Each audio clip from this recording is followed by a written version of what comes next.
There goes somebody just went by. Oh, it might have been a cop. Is that a rough neighborhood? No.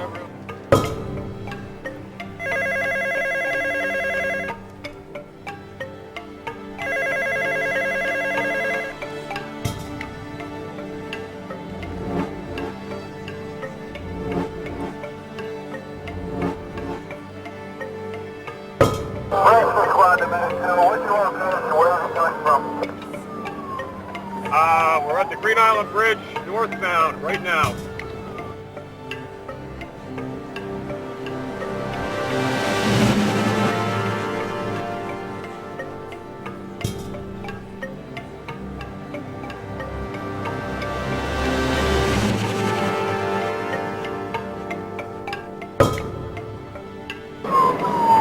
Might be bullshit too, like, may have been stabbed with a beer bottle, or with a fucking, or a parade of cop car, 12.10, or a 12-inch butcher knife. Yep. Or a meat cleaver no more. Hey, yeah, you never know.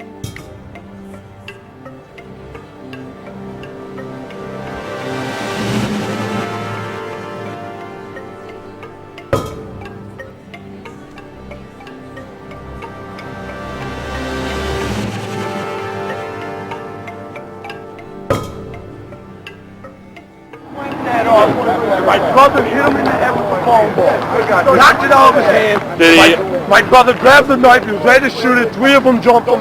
My brother stabbed one and shot him. I mean, 4 of them jumping him. You know what I'm saying? What's that, man? That's self-defense. I mean, shit, man. Hey, what's that, man? That's self-defense.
let's give me scissors. She's conscious. Yes, she's conscious. She's got a head wound on the back of her head. Cut this, get the coat off, and we'll go from there. Okay. What's your name, ma'am? What is it? Jenny. Okay, Jenny. What's your name? See where she hurts her leg. She says her legs, Donnie. Okay. Her legs hurt. She said one of her arms hurt. We haven't moved her at all. Her Okay. breathing's okay. Okay. What are you gonna? Cut the coat right off. What did she say her name was, Ray? Jenny. Jenny, Take traction on his head here. Let's don't move, please. don't move your head, honey. Okay, I got her head. I got her head. Frank, somebody's got to take the head. Okay. Jenny, relax, please, honey. There you go. We got a collar here. We need a backboard, which is here. We're all set, George. We're all set. We got one. Are you gonna roll her onto the backboard? Yeah. I want to. Yeah. No, I'd like to get the collar in place now. All right, just hand it on. Okay, Jen. Jen, you gotta relax for a minute. What? Okay? Okay. You gotta get her here. Can you wiggle your toes on your left foot? Okay, your other two legs are right here. Can you got feel that? this? Cut them shirts right off of her. Ask her if she can feel it. Hold on, ask her if she can feel this on You one feel him foot. touching your foot? Right. Yeah. What Yeah. one? Where are you going? Albany Med. Your right foot? Okay. Okay. How big of a cut?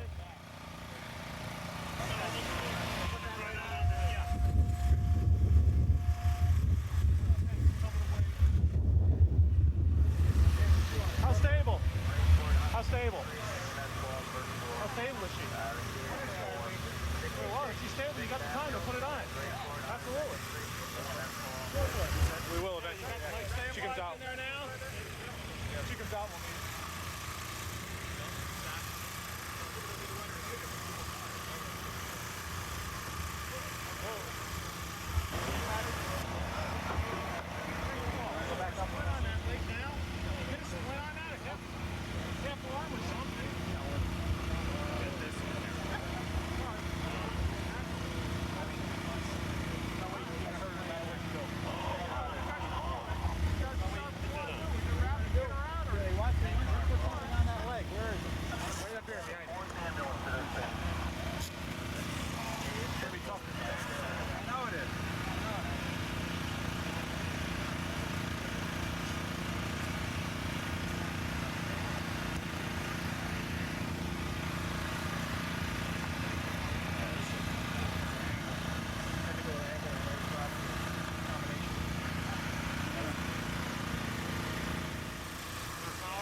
Okay, you're all right. We got you there.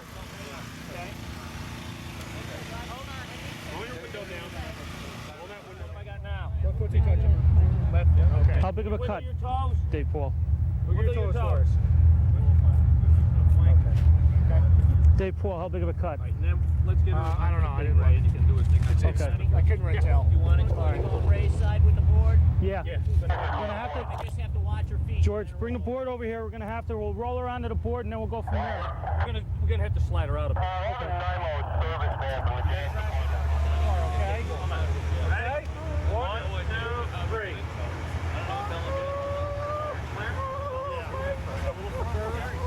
Okay, one more time. 1, 2, 3.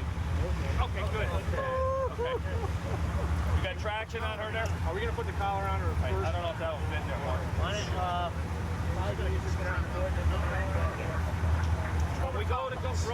that cut off the shoulder? That cut, yes. All that close. Cut the shoulder off. Yeah. I got roller. Hang on. When we roll her, this arm will be exposed. As soon as we can, okay? Make the squat. Okay, sort of blank out. What's that? Oh, okay. I don't just go. That's all I'm going to do. All right. Okay, you ready? What are you doing? Easy with the shoulders. Oh my God. Okay. 1, 2, 3. Motherfucker! Gotta get you over. Hold this hard. You got it? Take support that. Okay. I think support that shoulder down. You want this? Here. You want the mask fence? Here. Yeah. Got a full leg? I want a full leg. Right here. Okay, we're gonna support that leg for you. What?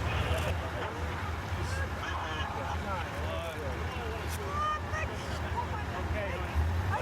We know. Put the split on it for you, okay? Oh, my leg! Yes.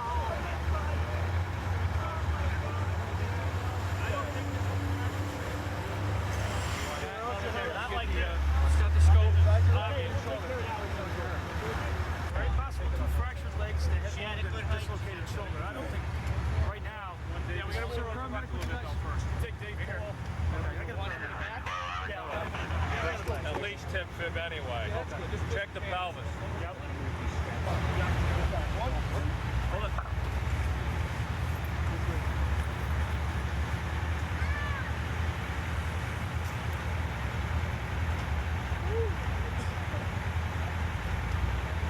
Right, make sure you check the pelvis. No, we get winced on that when I grab it.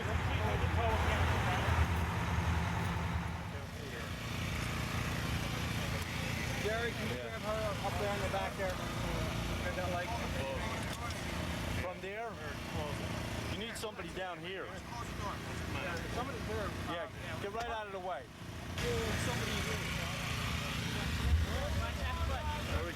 Keep your handle on that foot. Yeah.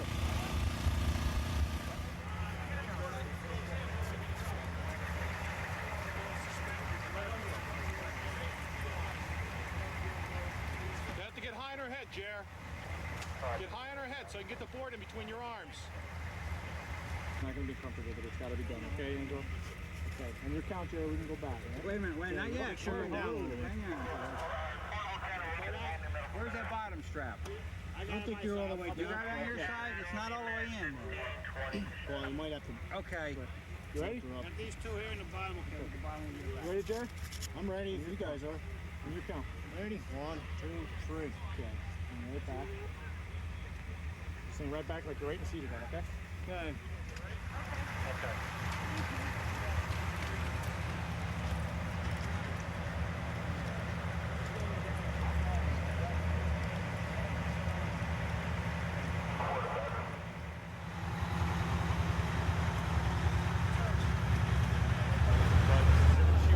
Conscious and alert from what I could understand, but she is busted up pretty good, I think.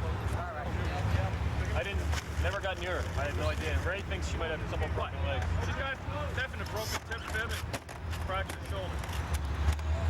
Or dislocation. Yeah, I figured we would be. The 73-year-old lady crossing the street said she turned around, the car hit her. Didn't even see the car coming. Car was traveling probably about 45 miles an hour. I hope you don't mind if I cook while I'm doing this. Yeah. Car is traveling somewhere in the range of 40 to 45 miles an hour.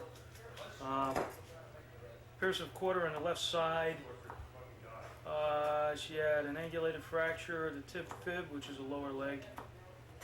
And she had a fracture of the shoulder.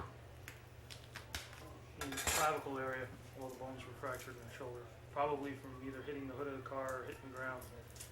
When we first got there, it looked a little worse than it ended up being, simply because she also had a head laceration with blood. And anytime there's blood, people get a little excited. But head lacerations always bleed a lot. Took her to the med. We were on the scene 12 minutes. Took her to the med. We got her down there in, I think it was 22. Total 10 minutes, I think, in heading for the med. So it was total 22 minutes They were waiting for us when we got there, and they were wheeling her to surgery just as we left. There were no other injuries than the ones that we saw, which was the tip fib and the clavicle and the shoulder area injury. But they felt the tip fib was bad enough to take her immediately to surgery because it was a gruesome, on the x-ray, it turned out to be a gruesome injury. There were bones floating around her leg and everything.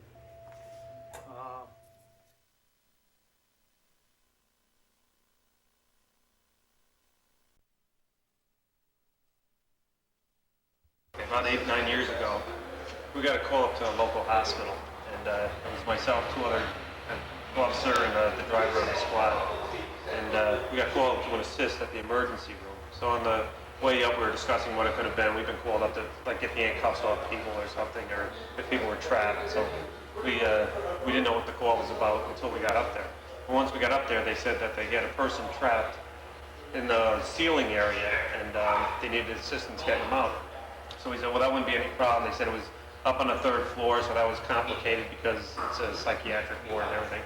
So we said, all right. So at the time I was the paramedic, and they said, well, why don't you come up and have the other guys stay down? So I said, all right. So I start up the stairs, and I find out like there's 3 police officers there also, and they're going to follow us up. And so I said, well, is this in a hurry or what? And the guy says, no, not a big hurry. And I said, well, how long has the guy been in there? Is this like 15 minutes or something, or, you know? And they said, no, it's been a while. And I said, well, what's a while? Like a half hour? And the guy says, no, about 2 weeks, he says now. And I said, 2 weeks? So right away, I says, well, so I started back down the stairs then, because I'm not going up there alone for a guy 2 weeks.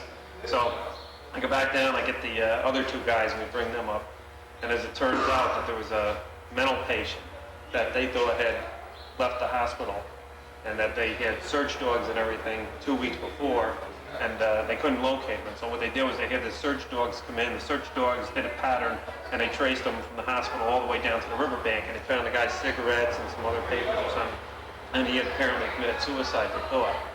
Until at this time, now they found out that there was a strange odor, so they had the maintenance guy go in, and they said, try and locate this odor because it's starting to affect people. People, you know, are getting a little in the bathroom area. So he went in. What he did was he popped up the ceiling tiles, the drop ceiling. He got up on top and looked over the side, and this patient had a robe on. He took the cloth off, there was tie, whatever, and he tied that around his neck, and he tied it around a pipe after he had put the ceiling back in, and he fell down a pipe chase, and so he hung himself. So they said, so now that's our problem, is how to get this guy out of there. So they wanted us to go up on top, pull him up over the top, and bring him back down again. So, of course, we said absolutely not. We said, we're going through the wall. Well, they didn't want to damage the wall. But we said, well, that's how we would get them out. We don't know how they were going to get them out, but that's how we were going to get them out. So the guy says, all right, fine. So he said he would go along with that. So we got air chisels and everything. So in the process, we got the wall down of a shower area, and the guy was facing the other way. So then one of the doctors or something asked if we could turn him around so he could identify. And we're thinking after 2 weeks, you know, who else would be in there? You know what I mean? How many people are you missing? So he says, all right. So we go to turn the guy around, and as we turn him around, he'd been leaning on a steam pipe for 2 weeks, right? So he turned around, he looked like this, and we just kind of, you know, you let go, and you just put him back to where he was and wish he'd go away, you know? But anyway, so that was bad enough. So that didn't help with the identification anyway. So he says, all right. So then we figured, well, the only way we're going to get him out of there is we're going to have to cut the rope or his ties and from his robe, and then bring him out through this pipe chase. But we had to like catch him and grab him before he fell down the pipe chase. So the maintenance guy, being the hero that found him, wanted to keep continuing with this. So he says, I'll jump up there and cut it. And he says, all right, great. So he got up in the ceiling. So he says, all right, anytime you're ready, go ahead. So he cut him. And as soon as he cut the guy just exploded. Because once he came down, we had to grab him and pull him in. And once we dropped him in, his body just like exploded. After 2 weeks, well, the one guy who was the driver of the rig at the time didn't like medical calls to begin with. So that's why he was standing in the back in the shower the whole time. Well, once we pulled him through, we just like pulled him hard and like just threw him to the ground. And when he came through, he fell into the shower. Here's this driver there that's trying to walk up the wall backwards. He's up like this, and his legs are off the ground and everything. And all you heard was like a blood-curdling scream as he went out the other direction, right? So then finally we get him down. He said, we got to get him in a body bag. And that was the other thing. As he went out, all you heard was doors slamming as people ran down the hallway, right? Because everybody's splitting out. All the onlookers, you know, all the professional people that are all afraid and everything what's going on, health department, gone, you know. So then we got them down and they're going to try and get them in a body bag and everything. So as they try and get him in the body bag, somebody opens the door a little bit and yells, "Can you get his wallet out for us?" We go, "What?" "Can you get his wallet? We got to ID him." We're going, "No." And we said, "No, that's close enough." So finally we got him into the body bag, and then they did try and, we had to actually try and get his wallet, so we had to cut his pants and everything, get his wallet out, because his body was just so swollen around everything. I mean, his dungarees and everything were just wedged. So finally we get him, we had to put Scott packs on us, it turned out, too, because once everything started breaking out, it was just too much to take. So anyways, we get him in a body bag, and he says, "All right, put him on a stretcher, now we'll take him out." And he said, "No, you can't take him out." I said, "Why?" He said, "Because that's the psychiatric ward, the rest of the psychiatric ward." He said, "You don't want to get those people upset." So they said, "Now you got to carry him downstairs." So now we got to carry this guy down like 3 flights of stairs into the mortuary and everything. And that was where we finally left him. So that was our horror story for that day.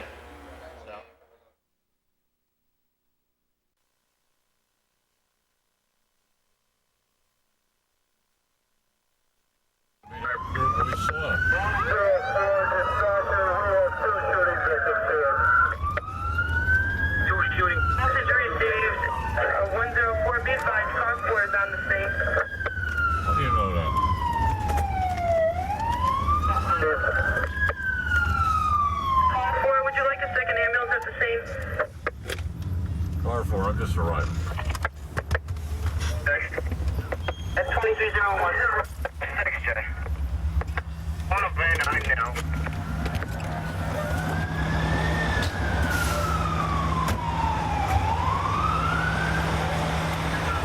Bobby, you got two? Bobby! You got two?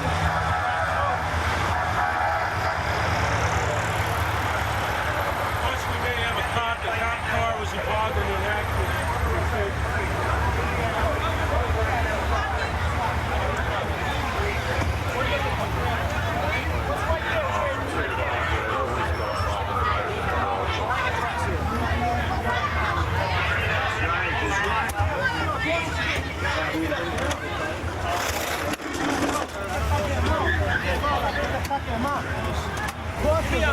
Give me a pair of scissors. I don't have them.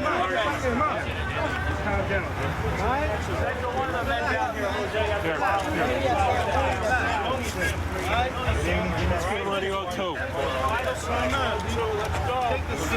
Dave, where's Dave? We got a guy over here can't breathe.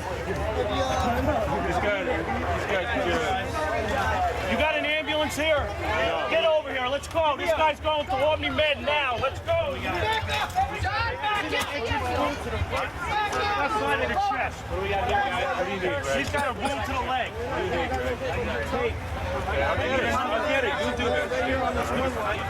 Any other wound? I cut him down. Get his clothes off. Okay, any other victim? What do you got? Entrance, extra wound. Extra to the chest. Right here. He's got a leg. This one's a chest. You got a chest wound over here. Chest wound here. Seal it. It's sealed. Here. Seal both sides? Yes. I need tape though. Let's go. I'm getting it. I want to go. With the AOS. Okay, we got just two victims at this time. We got nobody else. What about the cop of the car? Just here on the leg, right, Jose? Right here. Get hit anywhere else. Get hit anywhere else. Let's see. Gary's got the tape. I'll get more. At the entrance, the exit. Let's check in good. Here, Ray. Here. Relax. Yeah, he's hurt. Turn your radio up. Terrible. He's having a terrible time breathing. Okay.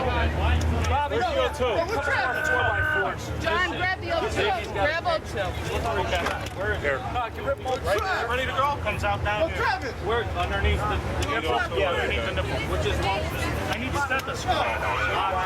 Let's go. Let's go O2 on this guy. Yeah, we gotta get him both going.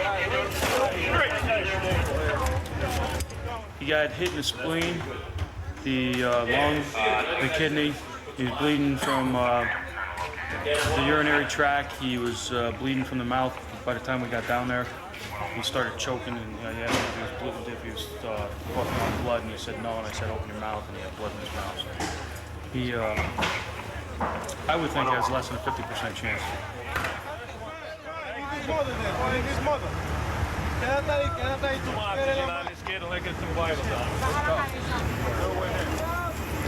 Who's our guy with this guy? Nobody? Right there. Yeah, I know his name. I know his name. Who's running? Oh, you guys just put it on.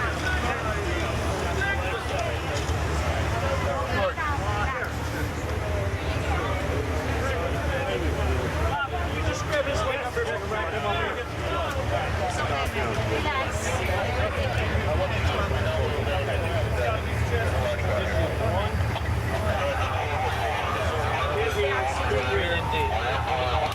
Stay calm, man. Stay calm. What's your name? Move your toes on that left leg. We get down to Albany, Mass, guys. The mother wrote down. She was there. I think she came in, so she says, how can I get in touch with his parents? I said, well, you know? He goes, oh, yeah. Okay, now, fucking George bullshit, right? But he had told me that they were after him from a fight the day before. They're gonna check your heart and shit, right? I don't know what he could put. Just hand him full Albany, man. Eso no es nada. Tú sabes por lo que yo pasé. Well, just call to see if they can handle him, that's all. Don't worry too much, man. What's that shit?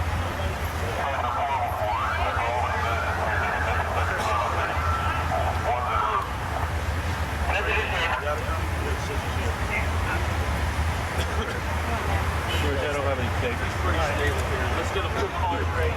Here it is. That's all shit. There ain't any more in the box. What do you want? Tape. Tape. Here. I don't even know where my... Everybody else been going. Yeah. IVs are ready. Get arrested for it.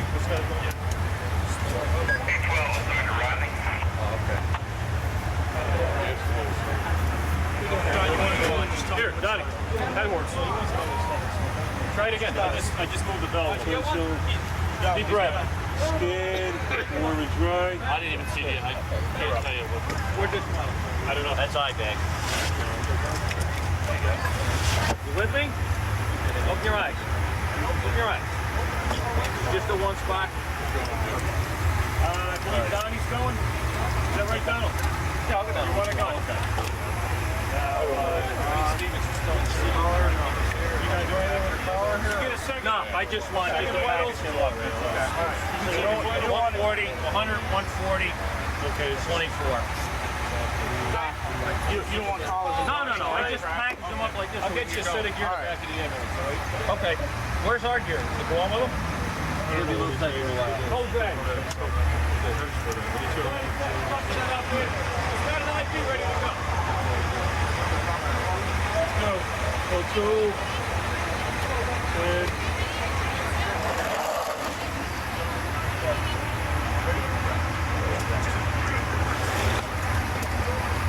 Let's go behind you. Yep.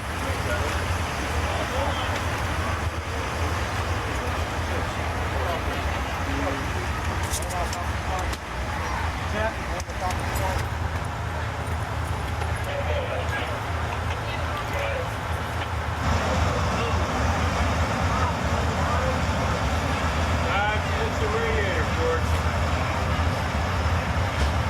Fucking radiator.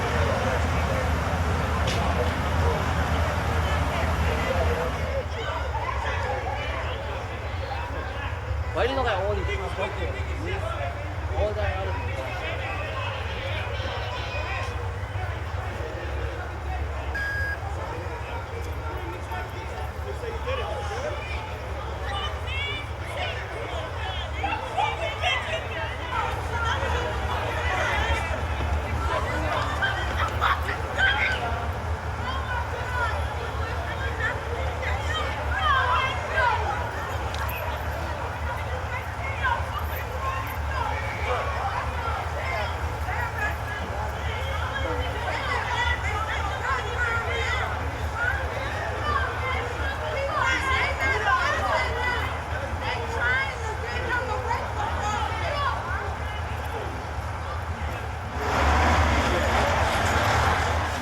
That's right, but that's what I'm trying to tell you, Dave. Gets caught is that kid's #1 priority. He's losing blood. He's losing hemoglobin. He doesn't have the oxygen capability to be carried through his brain. So if he loses his brain, what the fuck good is resuscitating him? You got somebody that you may as well just let go to hygiene. I know exactly what you mean. That's the only thing I'm trying to say, David. But I think they did a nice job getting Sure him they did. quick. Speed is what's gonna save him. Getting him to the hospital quick. You're right. If he was an innocent bystander, I feel sorry for him, but if he was involved with a fucking fiasco, I don't give a fuck. That's for sure.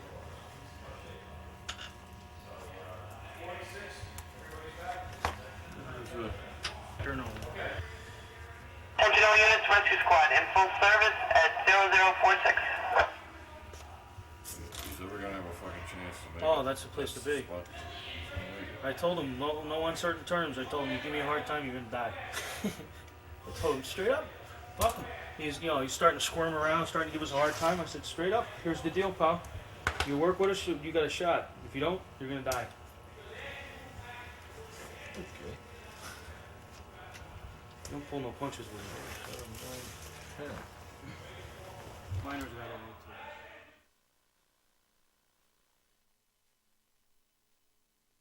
So people say, why do you do it? Why don't you do it? You're a fireman, right? You make your money and you do what you gotta do. You know, every once in a while you gotta earn your pay. If you don't like it, either don't become a fireman or if you are a fireman, quit. You know? I honestly believe that that public service is #1 a career. Number two, you're trained for it from the time that you're a young lad. You know, my dad wearing his uniform all the time. You know, used to bring the motorcycle home when he used to be a motorcycle cop and stuff. You know, used to see him drive by in a police car. You know, like he used to be like so proud. You know, and you know, he's like a well-decorated, highly decorated police officer. You know, for bravery, for the whole shooting match. And then, you know, like about 8 years ago, 7, 8 years ago, my brother gets appointed to the Detroit Police Department. You know, fantastic. And then it came to me. And there was a choice between the police or the fire department. And I asked my dad, and my dad was like, you know, you'll be crazy if you don't become a fireman. You know, it's the greatest job in the world. The story of the fatal fire. Well, since there's nobody here to save my ass, since I did say that I would talk to you on camera, I guess I have no choice. So, the story of the fatal fire goes something like this. It was snowing, we put the chains on, laid down to bunk down. It was sometime around 1 o'clock in the morning, the tone comes in. Jumped on the rig, started heading out the door just like it was like any other type of box alarm.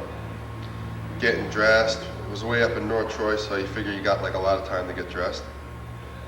And you're getting ready and stuff. Next thing you know, comes across the air. Engine 1 arriving, it's true. Rear of the house is fully involved, and it's confirmed that we have 5 people trapped inside. That was the first that I've heard about it. They probably gave the report when we were coming out, but you know, in all the excitement and stuff, you know, you just get on the rig and as it heads out the door. So that was somewhere around the Culver City Bridge that came across. And then, you know, you start thinking, holy shit. So you're battening down the hatches. You know that you're going to be going in. So, got the mask on, got the hood on. Bobby Conley's driving. He stops, I think it was out on 3rd Avenue. I think it was between 3rd and 4th Ave. So he stops out on 3rd Ave. We jump off, run down 116th Street. There was a couple vehicles parked out in front. BC, he beat us in, obviously. I went up to him, and he asked me if I could make a window. There was a ladder up. The ladder was a little bit too high for where it was, but he just said, see if you can make that window, okay? So I climb up the ladder, and like I poked my head in, and it was like really hot. So I'm saying, oh shit. We had a new guy on the back with us too, Jerry Vogt was his name. So I cleaned the window out a little bit better, climbed up a couple rungs higher, and just dove in. That was it. Landed inside, and like it was hot. It was really hot. I had my hood on, and it was like still like unbelievably hot. So land in the window on the floor. First thing I hit is a bed. Jump up on the bed. I sweep the bed, nothing. Lean over on the side, sweep the side of the bed, nothing. Sweep the other side of the bed, nothing. Start backing up. I hit the wall behind me. I look in the window that I just come in, and the flames are starting to roll into the window. So I figured it better be time for me to get out. I reach my hand out with a flashlight, start banging the flashlight on the window, shining the light around so that they can knock the flames down, and so that I can come out. Just kept getting hotter and hotter, and next thing you know, I'm like laying on the floor, and the flames at this point filled up the whole window, and were starting to roll down. So I knew there was a ladder there because I just came up the ladder, and I knew that no one was going to take the ladder away. So I just stood up, threw the flashlight out, got into the window, and dove where I figured the ladder would be. And, you know, fortunately it was there. I just lowered myself down. There was a couple police officers there and stuff, and which is pretty funny because they start throwing snow on top of me, you know. I'm pulling my gloves off because my hands were like really hot at this point. So I'm pulling my gloves off, I'm throwing snow on my hands, and the firemen, they're kicking snow on my face and the back of my neck, and at which time I pulled my helmet off and ripped my mask off, to which I hear off to my right-hand side, holy shit, that's my brother. This is my brother Jack, who was one of the policemen there, and he was just as surprised as I was. You know, he was just as surprised to see me as I was to see him. And basically that's it. You know, a couple minutes later, they get a hose line, they knock the fire down. Goose comes up, and he says that he's going back up. So, you know, I'm like, hey, I'm in. So again, we go back up the ladder in the same window, and it's, you know, it's still like really hot, and we found the way out of the bedroom and stuff, and you know, but it was so hot. I mean, you're right down on the floor, and you know, there was like no point. You know, we didn't have a hose line then either, so grabbed the hose line, went in there, just sprayed some water around. Eventually, the fire did go out. Probably 15 minutes after the fire went out, smoke starts to lift, and you know, they're starting to vent the place out. The place is starting to vent pretty good. And then you find out that the window that I went into, right underneath the window was a kid. Right there. Damn, that made me feel really bad. That made me feel really bad. That made me feel about 6 inches tall. So, you know, then you talk to people, you know, all these guys are on a job, they're really good, they're very supportive, you know, and they all want to make sure that I was doing all right and stuff, which I was, you know. The whole community, everybody in the whole city, people that I know, people that I don't know, sending letters to the fire department, making sure I was all right and stuff, which was phenomenal, you know. Really makes you to feel proud to be a fireman, you know. I mean, I realize that news is news, But, you know, there's some things that should be, like, left alone. I mean, they have no clue what we do. No clue whatsoever. I mean, they have no idea, you know, what a fireman does, what a fireman feels, what a fireman thinks. And they're trying to come over here and talk to us like, you know, hey, you know, let me, you know, how do you feel? You know, you must feel really bad and stuff like that. How would they know? You know what I mean? The only thing that this guy wants to do is just meet a deadline, to put his name on an article, to put his name on a column, to say that he wrote this, and this fireman told him this, so this is the truth. You know? Yeah, he just should have said, it just should have read, you know, in a tragic fire, 5 firemen, you know, 5 people died, and you know, that's all.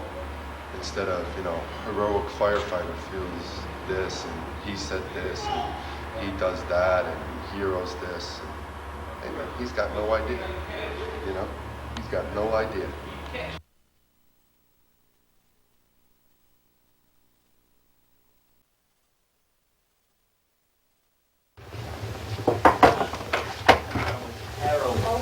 Heroin. Okay, this is what you need to know. We have no idea. What, they sent me in here to... All right, come on in. I want to know What happened to my son? I need some men in here anyway. Well, I don't know who was in the apartment. There were 2 other people in the apartment. When we Josh got and there. Abby, the girl and the guy. Girl and the guy, I think. Yeah. That could be. They The take engine heroin. company got They there. take heroin. The engine company was there. We pulled in right behind him, and he was in full cardiac arrest when we got there. They shot him full of heroin, Dad. And so we, you know, we did everything we could. We worked on him. Are they here? They're not here. The police are at the scene, though. So. Oh, those kids are here? No, No, they're not here. You're They're not not listening. here. You're so upset that it's just not sinking in. And I know. No, it's sinking in. Because I told them not to fuck around with that shit. You're all right? Yeah, I'm okay. Don't worry about it. I'll get those back.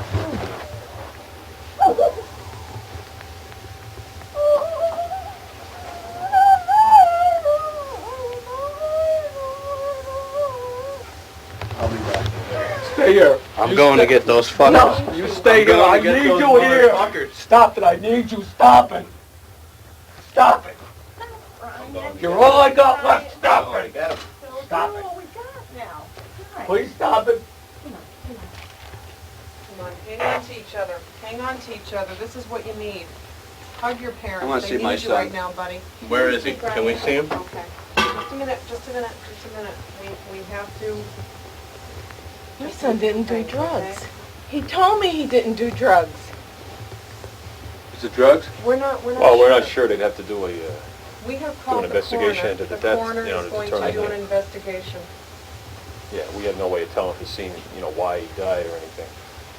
Well, I want those kids brought down. I know he's dealing drugs. I want the fucking police there. I'm Okay. going to rat those The police- cocksuckers The out police were tonight. there. They were there before we left the house, so.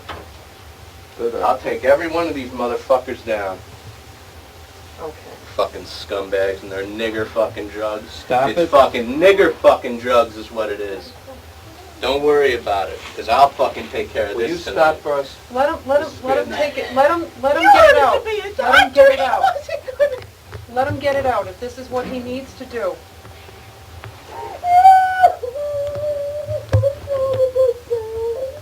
Did I tell you not to let him go with those No, fucking just- scumbags, those fucking niggers, didn't I? Didn't I? Just let him. Those I want to fuck- see him, all right? Okay. Can I go Can see I him? please? As soon as you can go see him, as soon as you calm down just a little bit. All right? Let me go check out the situation. Stay in this room until I come back. I'm trying to get positive. I hope Josh is happy. He'll be happy tonight.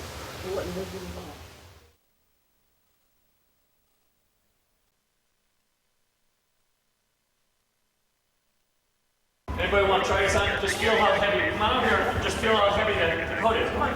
Anybody first? Just put it on. You can put it right on, but you'll feel how heavy the coat is. You know, when we get dressed out, we'll have about 70 pounds of equipment on us. When we're going up and down the stairs, we're carrying 70 pounds just in the equipment we have to bring up. A lot of this equipment is also helping the astronauts. That's where we get a lot of our equipment from. It's lightweight, where before it was all rubber coats. And now this is lightweight. Let somebody else take it and try it on. You can just pass it around just so you feel how heavy it is. Now, what's your name? Nikki, just turn, this is going to be real heavy, but this in here is all air, just like we're breathing here. But in a fire, the smoke is the stuff that's going to really get to your lungs. So we have to wear a mask every time we go to a fire. It gives us clean air because we want to be able to breathe inside. But if you want to just try and hold that up, you'll feel how heavy it is. And what we do is we just throw this on. We have to have it all the way down so we look like a little mole, but this will protect our ears and everything because when we put our helmet on and our mask on, we don't protect anything really here. So people are getting burned in the back of their necks and on the side of their faces. So now we wear these. Now once I put my coat back on, I'll be all covered up and I'll be able to put this mask on and nothing will be out into the fire. I'll put on gloves, I'll put on my helmet, and I'll let you see what I look like when we get all dressed up. Now we have to do this every time we go. Be all gussied up. Full battle regalia.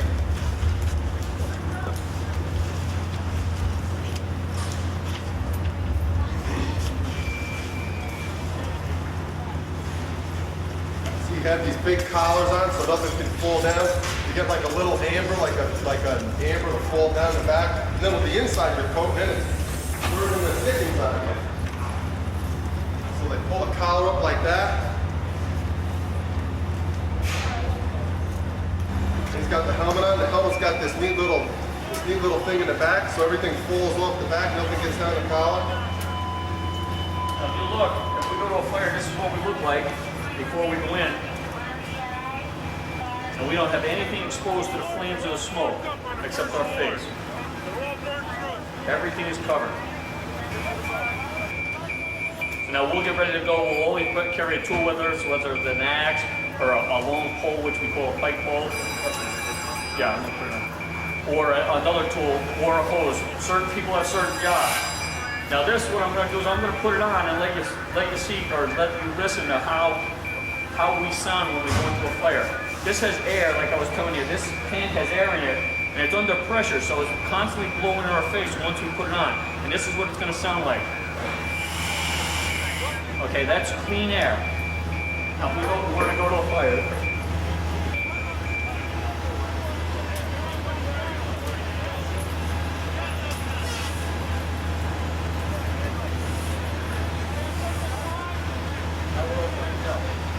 See how he sounds?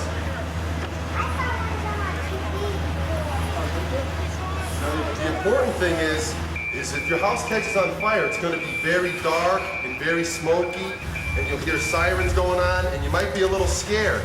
And when you see him come walking through like that, and it's kind of dark, and you might see like he might have a flashlight and making a lot of noise and banging into stuff, the important thing to remember is that he's not a monster. He's a fireman. You have to, if you see something like this coming into your house, and you hear this noise, that you have to leave wherever you're at and go to him. Don't be afraid. Don't hide under the bed. Don't run to a closet. Go right to him, because he'll be able to get you out. But the only way that he can get you out is if he knows where you are. And if you're afraid of him because you think that he's a monster or something, and you hide under the bed, it'll take us longer to find you. Okay? Does that make sense? Because that's real important, because he's not a monster. You just saw him get dressed, right? He looks kind of strange with all this stuff on, right? Right? And then like all this stuff here, like this stuff glows in the dark when it's really dark out. You see how like kind of it's glowing now? And it might look like, he might look like a monster, but he's really not. Yeah, just take you up.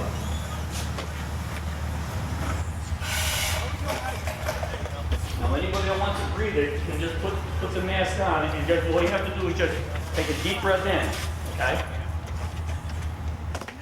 Take a deep breath. See? That's all it is. See, now the air won't, when we first turn the tank on, we'll get like a little, that lets us know that our tank is full and that our mask is ready to go. But this won't activate itself with any of the air until we put it on our face and we suck in some air, and then it'll give us constant air. Okay? Breathe hard. Now just breathe normal. Now this will give us like 20 minutes in a fire. Breathe deep. There you go. See? Oh, yes? I already had that big thing on me. Did you try the air? No. Pretty good. There you go. See, now the thing is, why it constantly blows is because say you get hit with a board or something, or a piece of the ceiling comes down and it knocks the mask off your face slightly.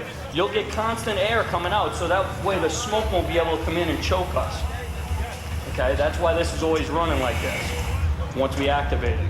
So remember, stay low, stay below the smoke, and if you try and make as much noise as you possibly can to get with people that are there to help you out. If you see a fireman come in and it looks like a big, thing from the Black Lagoon coming at you, it's not. It's a fireman trying to do his job. Now, even firemen, Eric just showed me one thing. Even firemen, sometimes we have we have some difficulty. Say we get knocked out of fire, a ceiling falls on us. Each one of us has this personal alert device on here. We have to test these every day. Now, what this will do is it'll make a noise, and then to make sure it's working, and then I'll turn it on. And what it does is, say we were in a fire and the ceiling was to collapse on me, and I was to get knocked out. Now, because not a lot of you can't see in a fire, people after 30 seconds, I believe it is, if I'm still for 30 seconds, meaning I got knocked out of something, hit me on the head, and I was out, this alarm will sound. So then the other guys that are in the fire with me will be able to find me. Okay, now watch. Now, if he doesn't move for 30 seconds. Say the ceiling fell on me and I'm knocked out and I'm still breathing through my mask, but I don't know where I am or my legs got caught somewhere and I couldn't move. Now Eric would be with me and all the other guys would be with me here and they'd say, "Where's Goose?" Now look now that's telling him that he better move or it's gonna go off. But if I'm hurt or something, he can't move. And I can't move nothing. See how loud that is? Now that tells us that somebody's down and we gotta go look for him. So we then when we find him, we bring him outside. You gotta pull this up like this. So that you don't get burned on your pink little nose. Now it's black. Now we gotta pull this down so that you don't burn your ears. Up over your head. Then you gotta pull these down just in case so that they don't hurt your eyes. And now go to work. There you go. Now you go to work. Let's slide this in there. Look like a ghost. Woo! I'm gonna go to the fire.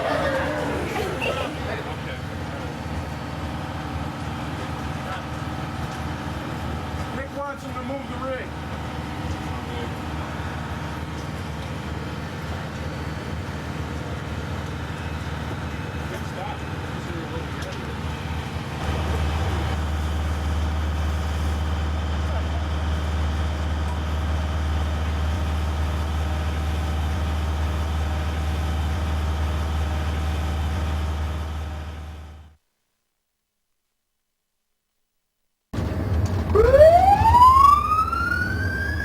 Where am I going?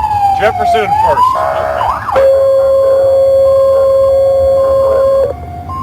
They put the phone out the corner.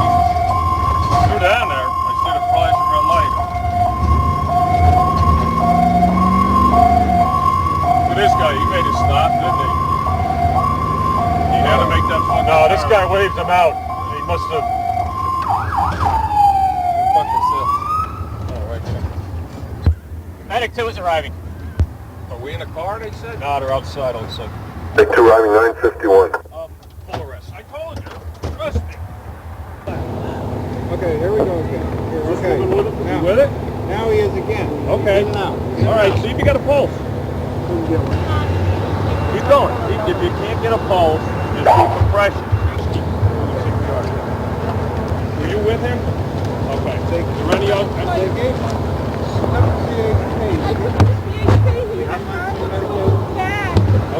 Somebody try and get a BP on him.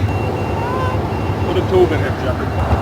What problem is he having with his back here? He's been having terrible back pain for the last week or two, on and off. Okay. And I think something was pinched that he didn't know what was. He was in excruciating pain this morning. We brought him in there. They gave him the pain pills. We just took him in. As we were walking out, his arms went numb. Okay. We're gonna need a ringer set up when we get this. Stop CPR. Okay. All right, go ahead and start. I'll tell you when to get off. Clear. Clear. Check a pulse. Clear. Clear. Check a pulse. What you got, Don? Clear. Bib. Clear. Clear. Clear. Check him.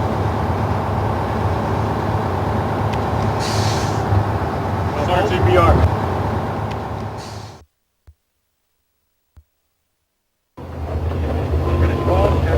Johnny, if you hit 8th Street, if that's where you're going, circle over there, all right? Okay. We'll give him one more. Start in the charge. Start in the charge. 360. When that charge, just let us know what's there. John, pull it over, Johnny. You're ready to stop. Go ahead and stop, John. Okay, everybody back up. Clear. All right, clear. Everybody clear. Clear. Clear. Go ahead. Start, John. Start with the... See. Jerry, hold that right on. We started leaving CHP. We wanted to walk down the stairs. He couldn't wait for the elevator. He was in terrible pain. We started walking out down the stairs. He said, both my arms are all numb. I said, oh God, I should have brought him right back in. I brought him down. We got in the car. I drove just a little ways. He was terrible. I was rubbing his back a little. No, right here, Troy. We started driving away. All of a sudden, he came back. His eyes rolled backwards. I said, Skipper, are you all right? Are you okay? He told me he's starting to have a seizure. I pulled over. He started, and then his arm started doing this, like a seizure. And then I pulled over as soon as I could, and I opened his mouth, like that. I opened his mouth, and clamped it down on his tongue. And he stopped breathing. And I started mouth to mouth. He was breathing a little, but it wasn't really breathing. And then they came right after the ambulance came pretty close. When I ran out of the car to get on the other side and started doing mouth to mouth. The lady where I stopped, I said, call an ambulance. And they called him right away and the doctor right away. We praise the Lord. My mother's still working on it. You did everything you possibly could. I know CPR. You did wonderful. They were there. There's nothing more you could have done.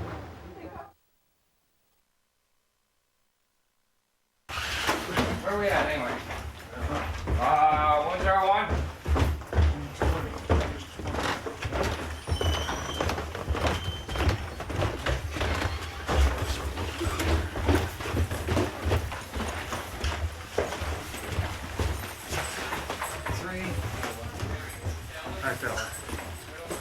Harry, where are you? Up there.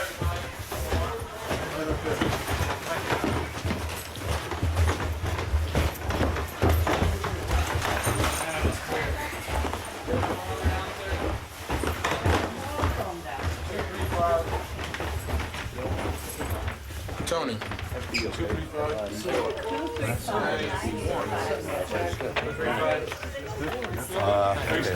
No, just like that. And he went to the dentist this morning. The other day he was acting all right, you know. Here today, gone tomorrow. Wasn't complaining about anything? Nope. He was pissed off the other day. He acted all high-strung and all right to me. I couldn't believe it. They said I'd come in. I was over there eating pizza at the officer. Seen the cop car. I got the bus. I come in and I was just going into the room. I heard, remember the redhead that was here, right? She was screaming. I heard her scream once or twice. And I heard her scream again. I said, oh man, I think somebody was, I thought somebody was hurting her. She told me to look out for her. I come up and she's standing here hysterical saying Mike's dead and I went in the room. Yeah. Okay. Who rolled him over? I didn't roll him over. Oh, I found him. Oh, you did. Okay. His face was between the bed and the wall, and I rolled him over. And it was that color. Okay. Okay. And that's how I found him. And then you were in there for And I learned straight. Okay. Okay. And which way did you find him? When I come in, I had him on yeah, mine. He was face up or down? Face down there. Face up like that.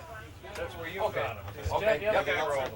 Okay. The black guy rolled him. The black guy rolled him. He's not here yet. There's one right here. He's definitely face down. Yeah, that's what he said. The black fella said he was face down, over that way, and he rolled him over. Been there a while. Yeah, but 2 hours. yep. This is Mike. Joe knows him. I know him too. Mike Blightry. I've never had any seizures. No, he's a drinker. Yeah, he's heavy drug, drinker. heavy drinker, Drunk all drug the while. user, and drinker. But No, nothing on the back or anything. no, I look. No, I mean any wounds or no wounds. We rolled him over to see about pulling. There's nothing on the back. No, I mean,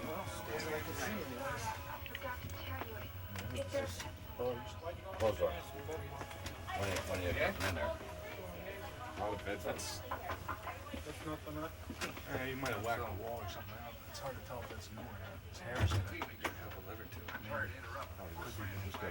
They said he was last seen out to the dentist this morning.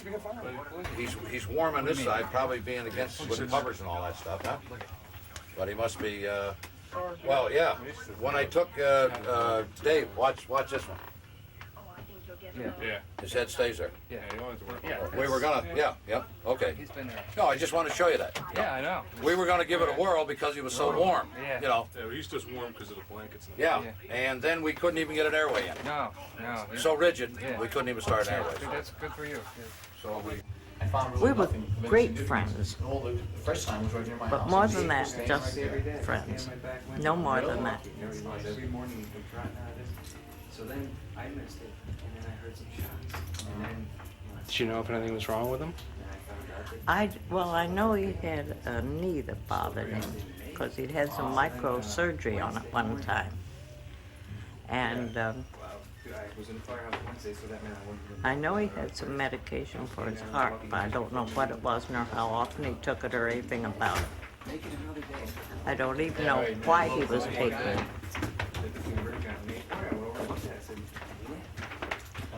But there must have been a physical reason for it, you know?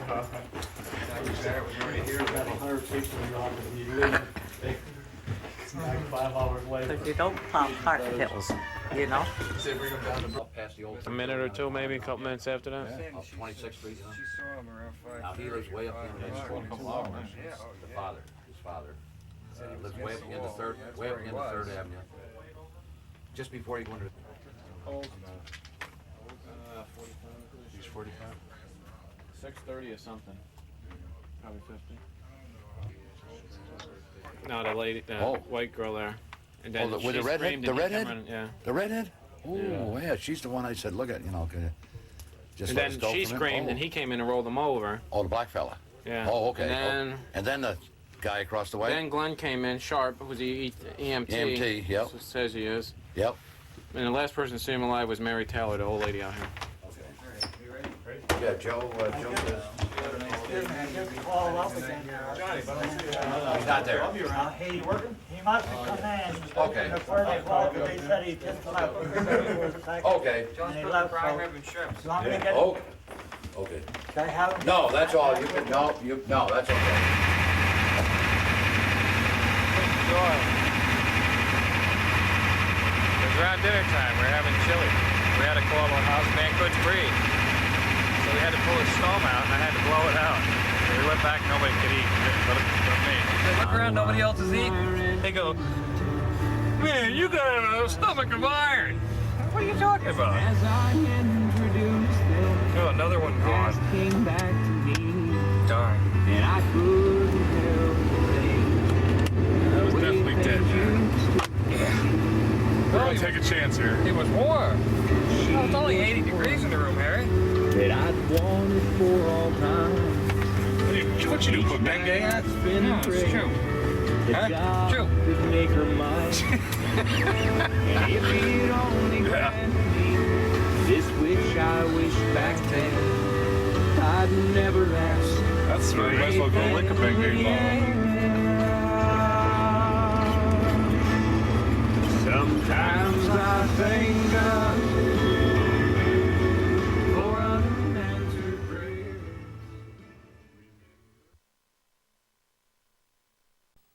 Then there's another call. This is a funny call, especially in light of the fact that at this point in my life I had been involved in what we call a Corsia, which is a short course to Christianize Christians, Catholics particularly. And it was, Mary and I was very, Mary is one of the founders of it. What's it called? Corsia. How do you spell that? Corsillo, Spanish. Huh. It's a Spanish movement in the Catholic Church. So anyway, and our mission was to Christianize our environment, right? So at any rate, it was back in 73, 74, 75, I forget. Back in the 70s anyway. We got this call. It was this a winter like this. It was heavy snow. We were working like 24 hours, 12 hours off, come back for 12 hours overtime, of which you didn't get paid in those days. But you had to come back. We get this call, I don't know, say it was 2 o'clock in the morning. We get to this call, and there's this woman, what you can hear in the night. The place was going pretty good in the front. Well, I was on a squad with a guy named Murray Dempsey, Danny Rokier, and Jack Stinson, I think. I'm not sure if Jack was on it that night. Bill McNamara covers his diet. Anyway, we get in the back. In front of it's going pretty good. We have to go through this back lot, right? So we're going through the snow, had to be wasted. Well, Murray was a short, stocky guy, something like Kimmy, but fat, not built like Donnie. So he gets about halfway through the field. Well, I hear this woman yelling, "God help me, God save me." So I'm screaming it out. You can hear it well in the snowy night, snowy cold night, right? So we look and we see that she's in a doorway, but she's like got it pushed part way open, but they never shoveled. So she couldn't get it open. God. She's screaming, "God help me!" But she was really relatively safe. Yeah. There was, the front of the building was going, but she's in the back. Right. So anyway, Murray's there, and he yelled, "I might as well be a fucking fire hydrant," because he was stuck. Right. He couldn't move through the snow. Right. So Rokier and I get up to then we got to climb over this fence. Right. We're just mogging through that snow with all the gear on and the pack and all. Right. You're out of breath. Well, I get over the fence. Danny gets over the fence. We get up to the woman. We tell her, "Look, you're okay," but she never broke her. "God help me, God save me." We said, "Well, ma'am, we'll get the snow away from the door. We'll get you out of there in a minute." We get the snow away from the door. The woman had to be that big. She had to weigh 300 pounds. Oh, boy. So I get her turned around. Oh, I said to her, "Oh, and now there's a guy there, too." So I said, "Well, we'll get your wife out, then we'll get you. Just relax." He's screaming, shouting. So he says, "She's not my wife. She's just a tenant," which means like, "Freak her, get me." Right. So we get her turned around, so she's facing back up the stairs. Right. Put my hands under her shoulders, right? Right. And I said, "All right, just step back." When I said that, I stepped back. She stepped back, and I fell. She landed on my chest. Ooh, Now, all I can do is make like a snow angel. I can't move. I'm starting to feel, and she's still shouting, "God help me, God save me," this whole time. She never broke cadence. Great. So I said to Rokier, I said, "Danny, get her off me." Right? And he's laughing so hard, he can't do anything. Right? And so finally I screamed, I said, "Get this fat son of a bitch off of me." And he's laughing, she's yelling, "God help me, God save me." And the guy is up there yelling to get him out of there, which I walk out of there now. And, it's just a funny call.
That bag sitting. I gotta go. Really? Somebody go there and do CPR.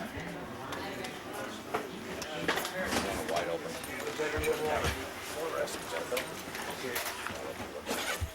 I'll hold it.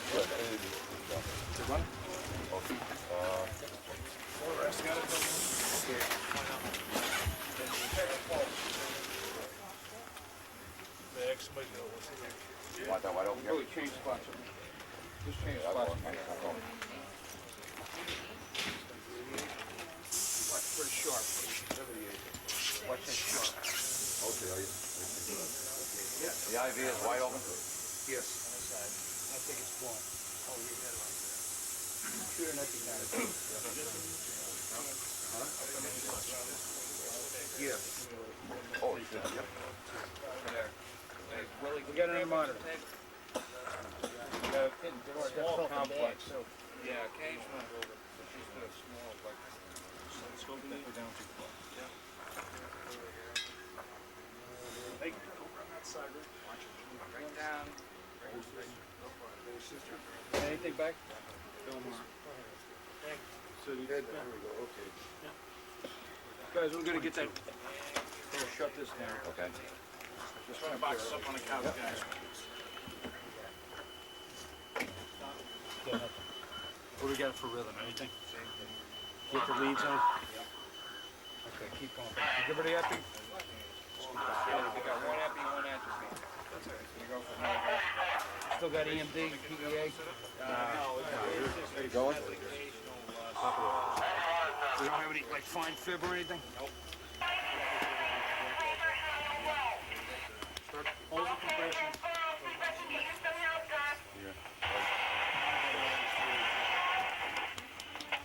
Got needles all over.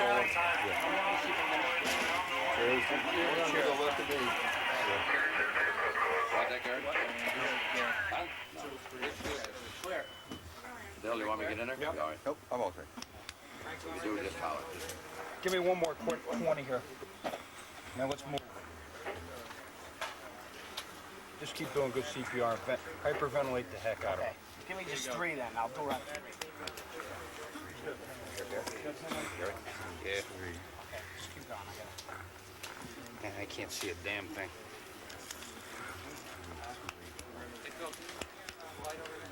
Yeah, what do you need? Lift it up so you can get it. Yep. 3. Here, I got a good jugular. Go ahead. Gotta cut this.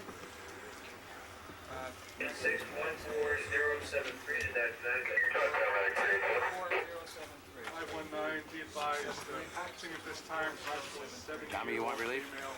in a systole at this time, CPR in progress. Patient is intubated, assisted via bag valve mask, negative IV at this time. Patient has been given 1.5 milligrams. Yeah, I got one. Give me it. How much epi did you get? 1 milligram and a half. Get on the radio. Get on the radio. It's good to. How many kilograms is she? Really good. Run it, Garrett. Run it in high dose. Okay, it's got a fast strip, that's it, that's straight line.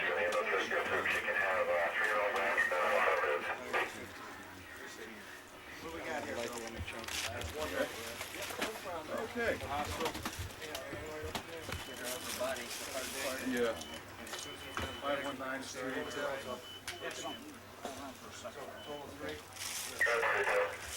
Total 3 and the... Just stop for 1 second. Hang on, stop for 1 second. Remember right arm. Oh, okay, sorry. Yeah, anything else over here is going to be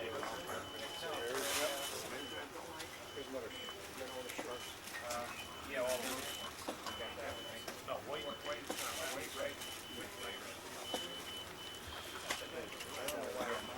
What? 80 years old. Should be 81. Put analyze on that again? Yeah. You did it twice and then you did it twice. So. You guys ready to move? Somebody got the O2 bottle? Something in there. Here's a full.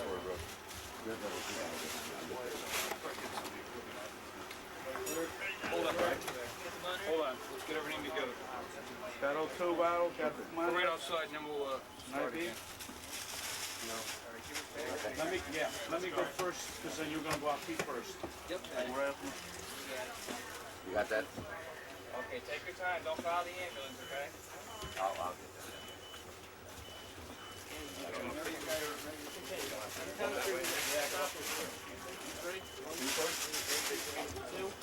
Let's go. Who's driving? Me.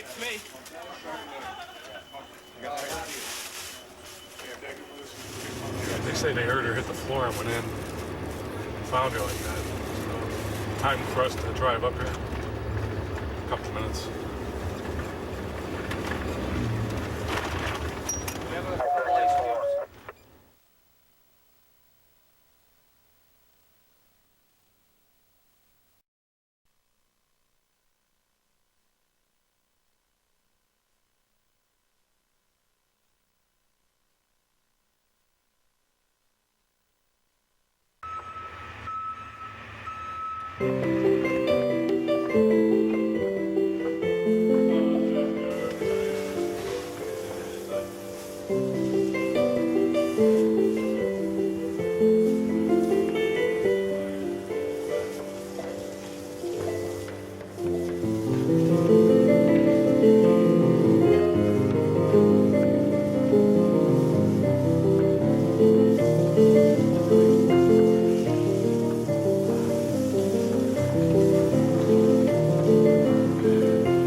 vehicle. Go ahead.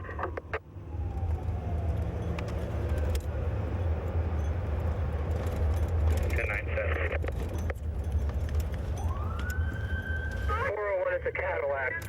That's as much as we got right now. A large black male in the Cadillac. 117. Any caller? Trying to get that now from the victim. The car there is possibly a beige Cadillac in that area there. From the victim, it's a white Cadillac. Southbound from the Mount Moriah Club.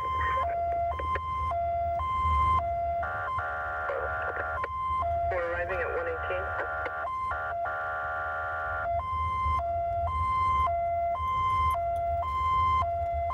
Your medic is on the scene.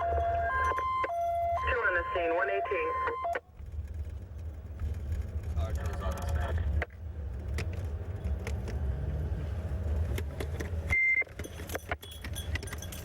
I got a beige colored Cadillac back. In this box here, you got one.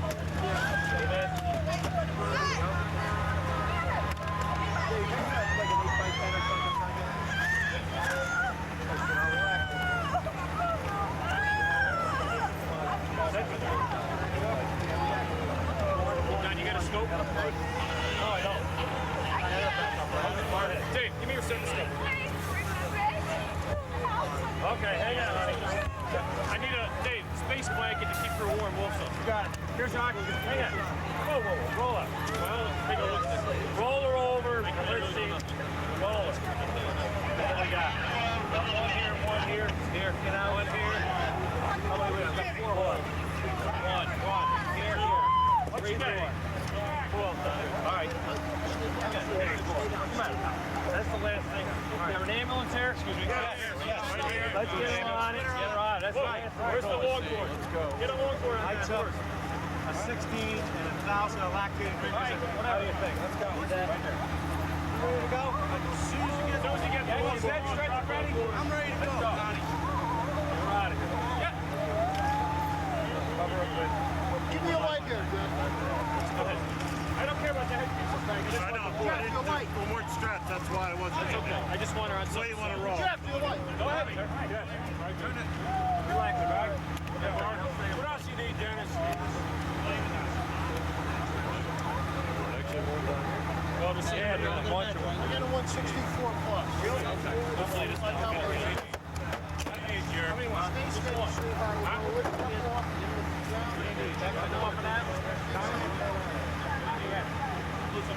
Where'd the other one go? We got three on. I don't have good look sounds. Okay. There. Why she's going? Like the O2 going? Yeah. Where's the O2 on there? Check. Just hold still, dear. Hold still. Okay. I want to go. Get the O2. Okay. We got you. Ready? Pick her up. 1, 2, 3, go. Okay. Okay, now. Oh, yeah. Stop here. 1, 2, 3. Let's get the pro. Let's go. Okay, let me have those. Those are mine. Jack, Nick, I think both of us are going to go. Ricky, you got it. Stand there, ready? Got it. Let's go. Bobby! No, I'm not going. That one's up. I got it. Hold on.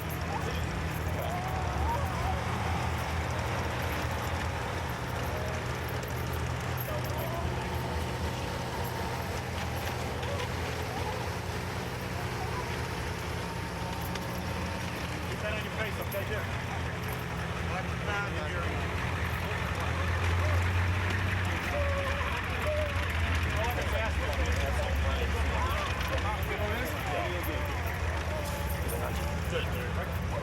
Dennis, yes, bottom bar. I didn't reevaluate her lungs. I didn't get good sounds at all. Okay. It was noisy, but I don't know if she's moving much of anything now. She said something about don't lay me down. Yeah. Who's going to be back? Who's staying? Who's going? Ricky and I are going. Max is staying. You can lock it. It's not locked in. Me and Donnie, we're full service here. All our stuff is here.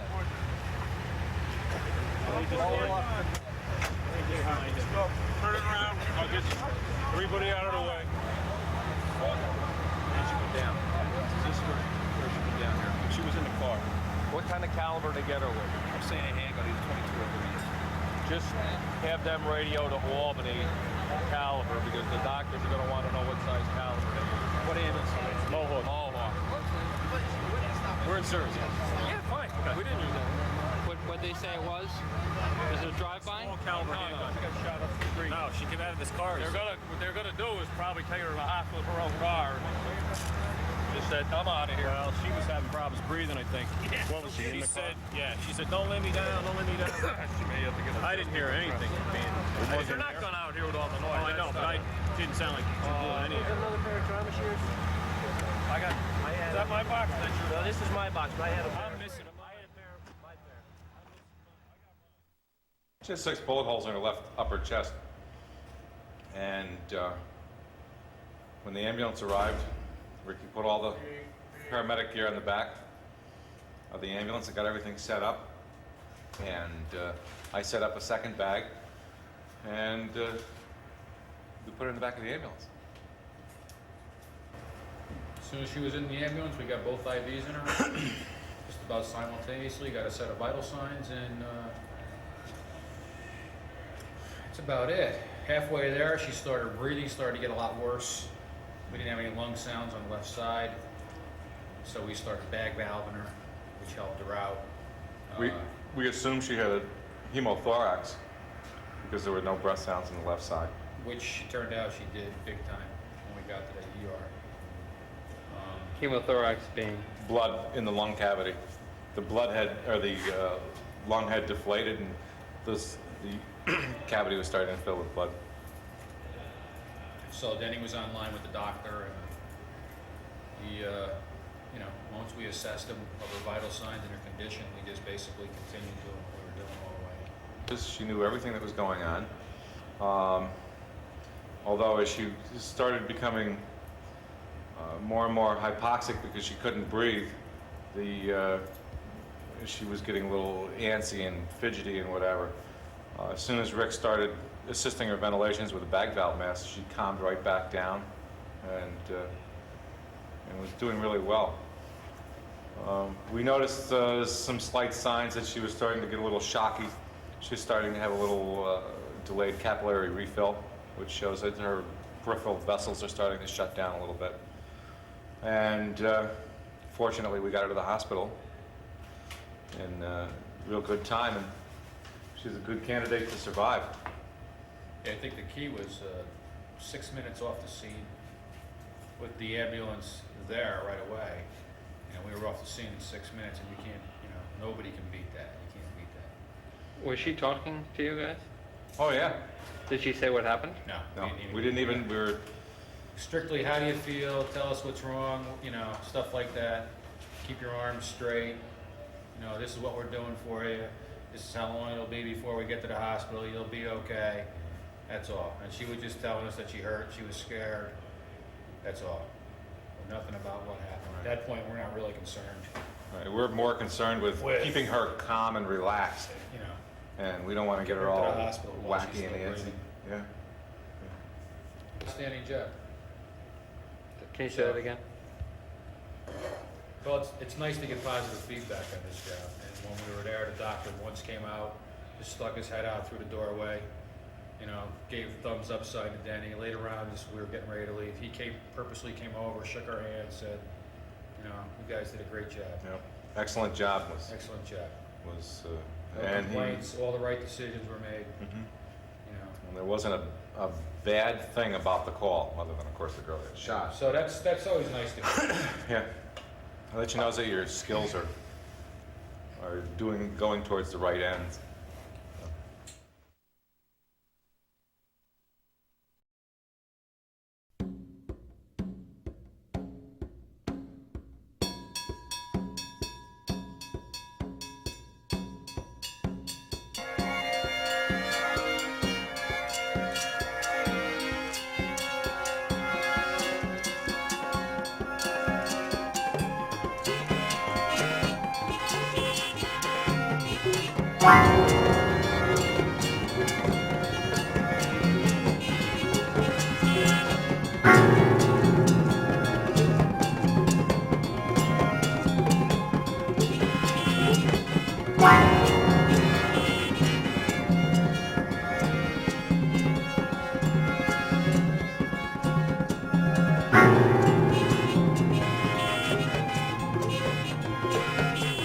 Bye.